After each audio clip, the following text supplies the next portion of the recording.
नमश्चंडिकायै।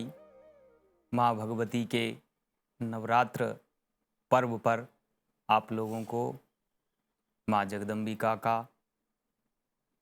आशीर्वाद प्राप्त हो। नव कन्याओं का जो पूजन करने का विधान हमारे यहाँ कहा गया है, एक वर्षा जो कन्या है उसका पूजन नहीं होना चाहिए। द्वितीय वर्ष से 2 वर्ष से लेकर के और 10 वर्ष पर्यंत कन्याओं का पूजन हमें करना चाहिए। कई लोग अष्टमी के दिन पूजन करते हैं, कई लोग कन्या पूजन नवमी के दिन करते हैं। तो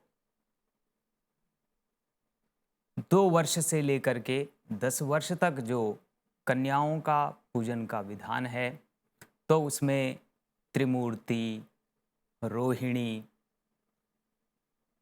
काली, चंडिका, सुभद्रा और दुर्गा आदि यह नाम 2 वर्ष से लेकर 10 वर्ष की कन्याओं का यह सब नाम आता है, तो उनका हमें पूजन करना चाहिए। कन्याओं का पूजन हमें सर्वप्रथम उनके चरण प्रक्षालन करते हुए, हस्त प्रक्षालन करते हुए उनको टीका लगाना चाहिए, हाथ में रक्षा सूत्र बांधना चाहिए और मंत्रों का प्रयोग जयंती, मंगला काली, भद्रकाली, कपालिनी, दुर्गा, क्षमा, शिवा, धात्री, स्वाहा, स्वधा, नमोस्तुते अथवा ओम नमो देव्यै महादेव्यै शिवायै सततं नमः, नमः प्रकृत्यै भद्रायै नियताः प्रणतास्मताम्। इस प्रकार से देवी के मंत्रों का पाठ करते हुए उनके चरण प्रक्षालन करके, हस्त प्रक्षालन करके, टीका लगा करके, हाथ में रक्षा सूत्र बांध करके और उनका जो प्रिय भोजन आपने माता का बनाया है, पूड़ी है, चना है, हलवा है, जो मनभोग आप लोग कहते हैं, वह उनको यथेच्छ जितनी उनकी इच्छा हो उतना ही खिलाना चाहिए। और माँ भगवती की जो जयंती है और तुलसी दल है, जो जौ उग जाता है माँ भगवती के निमित्त, हमने जो नवरात्र में प्रथम दिवस पर जौ बोए होते हैं, तो उन जौ को अष्टमी के दिन कई लोग काट देते हैं, कई लोग नवमी के दिन काटते हैं और कई लोग जो पारणा दशमी को करते हैं, तो दशमी के दिन उनको काट करके और वह कान में भी लगाने की एक सुदृढ़ परंपरा है। माँ भगवती जगदम्बा जीवों को कल्याण का अवसर देती हैं। इसमें कन्याओं के पूजन को कुमारी पूजन भी कहा जाता है। तो 2 वर्ष से 10 वर्ष की कन्याओं का पूजन देवी पुराण में विहित है। यह पूजन ब्राह्मण की कन्या हो तो ज्ञान आदि की वृद्धि, और यदि शक्ति की प्राप्ति चाहिए तो क्षत्रिय की कन्या, और यदि धन की प्राप्ति की कामना है तो वणिक बनियों की कन्या का पूजन करना चाहिए। सुख की कामना हो तो जो चतुर्थ वर्ण है उनकी कन्याओं का पूजन करना चाहिए। धर्मशास्त्र में चारों वर्णों की कन्याओं का पूजन का विधान देवी पुराण में प्राप्त होता है। अतः माँ भगवती जगदम्बा की प्रसन्नता के लिए हमें यह कन्या पूजन जीवन में सब प्रकार की रिद्धि सिद्धि समृद्धि को देने वाला है। माँ भगवती अपने भक्तों को नवरात्र में विशेष रूप से फल देने वाली होती हैं। ये नवरात्र पर्व 4 प्रकार से यहाँ मनाए जाते हैं। चैत्रे श्विने तथाषाढ़े माघे कार्यो महोत्सवः नवरात्रे महाराज विशेषात् फलदायकम।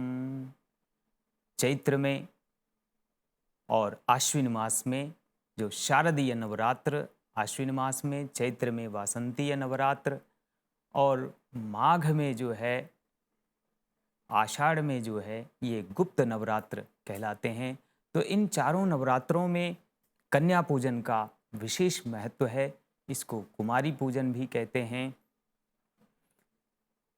इससे माँ भगवती प्रसन्न होकर के हमारे जीवन में भक्तों को सर्वेष्ट समस्त शुभ फलों को देने वाली होती हैं।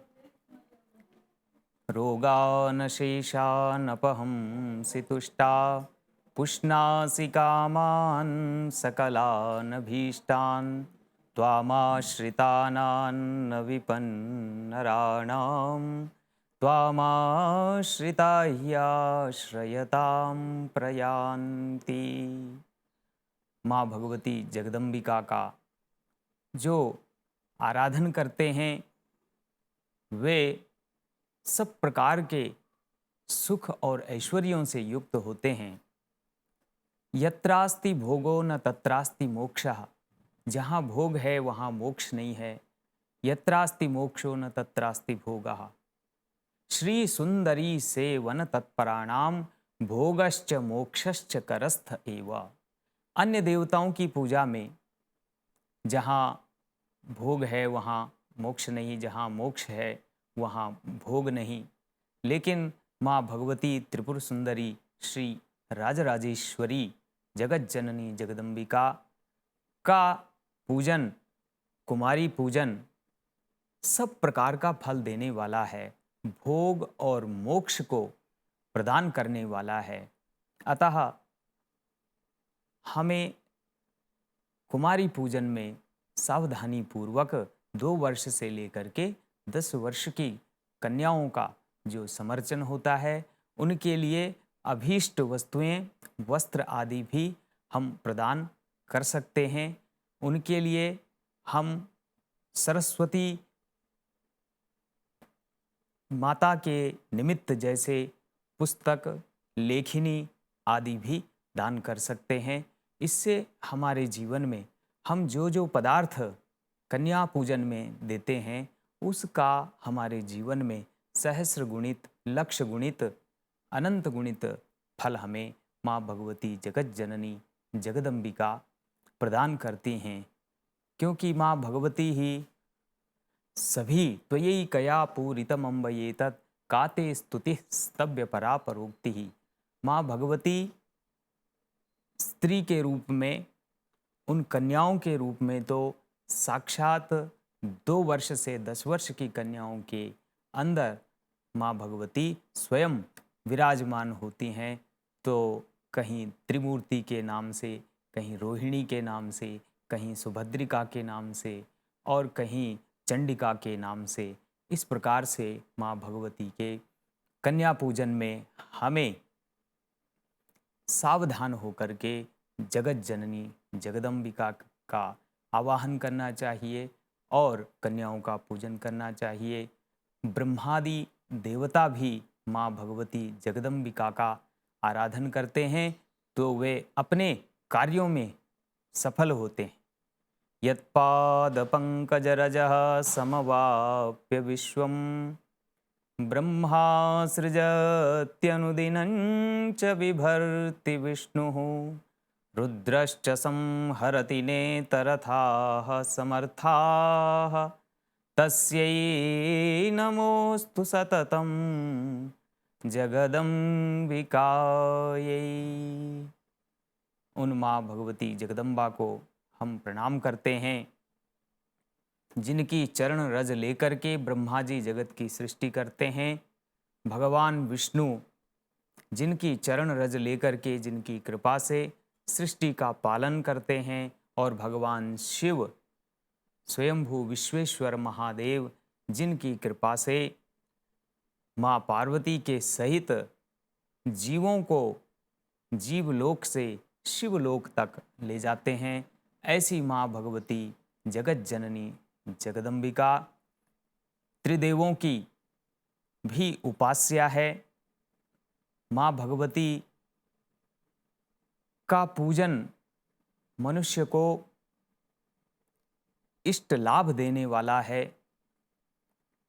माँ भगवती सदैव बाधाओं को दूर करते हुए सर्वा बाधा प्रशमनम त्रैलोक्यस्याखिलेश्वरी एवमेव त्वया कार्यम अस्मद्वैरिविनाशनम।